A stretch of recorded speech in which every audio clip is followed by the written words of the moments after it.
താങ്കൾ മെമ്പറായിരുന്ന കാലഘട്ടത്തിൽ ഒരുപാട് അനുഭവങ്ങളുണ്ടായി കാണുമല്ലോ അവിടെ. അതിൽ വൈകാരികമായിട്ട് ഓർത്തെടുക്കാൻ പറ്റുന്ന എന്തെങ്കിലും ഓർമ്മകളുണ്ടോ? തീർച്ചയായിട്ടും. ഞാൻ 14-ാം വാർഡിൽ മെമ്പറായിരിക്കുന്ന സമയത്ത് കങ്ങഴയമ്പലം മംഗലംപടി ഒരു റോഡുണ്ട്.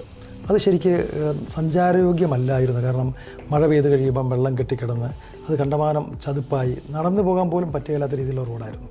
പക്ഷേ ആ റോഡ് ഞാൻ പഞ്ചായത്തിൽ നിന്ന് എൻ്റെ ആദ്യത്തെ ഫണ്ട് ഉപയോഗിച്ച് 100 മീറ്റർ റോഡ് കോൺക്രീറ്റ് ചെയ്യാൻ വേണ്ടി എനിക്ക് ഫണ്ട് അനുവദിച്ചു.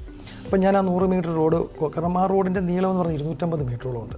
അപ്പോൾ 100 മീറ്റർ റോഡ് കോൺക്രീറ്റ് ചെയ്യാൻ പഞ്ചായത്തിൽ നിന്ന് ഫണ്ട് അനുവദിച്ച് കഴിഞ്ഞാൽ ഞാൻ ആ പ്രദേശത്തുള്ള ആൾക്കാരെ വിളിച്ചു കൂട്ടി എന്ത് ചെയ്യണം, 100 മീറ്റർ റോഡിനുള്ള ഫണ്ടുണ്ട്, നമുക്ക് എന്താ ചെയ്യുക എന്ന് ആലോചിച്ചപ്പോൾ കാരണം ആൾക്കാർക്ക് ഏത് ഭാഗത്ത് തുടങ്ങണം അല്ല എവിടെ ചെയ്യണമെന്ന് പറയാൻ പറ്റില്ല. കാരണം എല്ലാ ആ റോഡിൻ്റെ മുഴുവൻ ഭാഗങ്ങളും പ്രശ്നങ്ങളാണ്. അപ്പം അതിൻ്റെ ഏത് ഭാഗമാണ് പാതി പരിഹരിക്കുക എന്നൊരു ബുദ്ധിമുട്ടുണ്ടായി.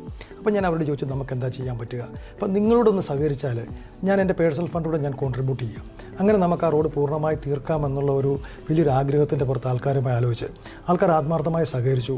ഞാൻ എൻ്റെ ഒരു പേഴ്സണൽ ഫണ്ടും കോൺട്രിബ്യൂട്ട് ചെയ്ത് ഏകദേശം 220 മീറ്ററോളം എനിക്ക് ആ റോഡ് പൂർണ്ണമായി സഞ്ചാരയോഗ്യമായി പൂർണ്ണമായി പണി തീർക്കാൻ പറ്റി. അത് വലിയൊരു അനുഭവമാണ്. രണ്ടാമത് ഞാൻ മുമ്പ് സൂചിപ്പിച്ചതുപോലെ കങ്ങഴ പഞ്ചായത്തിൻ്റെ 16-ാം വാർഡിൻ്റെ 14-ാം വാർഡിൻ്റെ കല്ലുക്കുഴി ഭാഗം ഒരു 10-20 വീട്ടുകാർ താമസിക്കുന്ന ഒരു പ്രദേശമുണ്ട്. അവിടെ 2 അടി വീതിയിൽ താഴെയുള്ള നടപ്പുവഴി നടന്നു പോകാൻ പോലും ദുസ്സഹമായിരുന്ന ഒരു പ്രദേശത്ത് അവിടെയുള്ള ആൾക്കാരുടെ ആഗ്രഹത്തിൻ്റെ പുറത്ത് അവരോട് ആവശ്യപ്പെട്ടതനുസരിച്ച് ഞാൻ ആ റോഡ് പുതുതായി 8 അടി വീതിക്ക് വെട്ടി.